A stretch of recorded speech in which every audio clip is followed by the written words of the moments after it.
उत्तर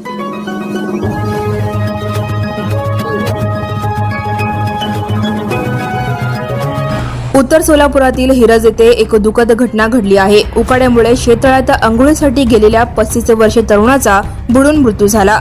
मृत तरुणाचे नाव आकाश नागनाथ डिगोळे असे आहे। तो थोबडे वस्ती जुना देगाव नाका येथील रहिवासी होता।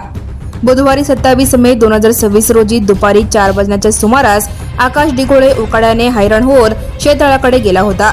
तेथे अचानक तो तळ्यात पडला। जेव्हा तो बराच वेळ घरी परतला नाही तेव्हा नातेवाईकांनी त्याचा शोध सुरू केला, मात्र तो काही केला सापडला नाही। नातेवाईकांनी रात्री उशिरा शेततळ्यातील पाणी उपसण्यास सुरुवात केली। दिनांक 28 मे 2026 रोजी गुरुवारी पहाटे 4 वाजण्याच्या सुमारास आकाश तळ्यात दिसून आला। त्याला तात्काळ बेशुद्ध अवस्थेत शासकीय रुग्णालयात दाखल करण्यात आले, मात्र उपचारापूर्वी डॉक्टरांनी त्याला मृत घोषित केले।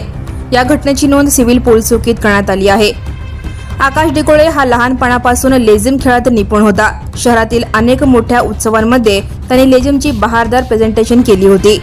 त्याच्या अकस्मात निधनाने परिसरात शोककळा पसरली आहे। त्याच्या मागे आई, पत्नी, 2 भाऊ आणि बहिणी असा परिवार आहे। काही वर्षांपूर्वी त्याचे लग्न झाले होते। and press the bell icon. Never miss it.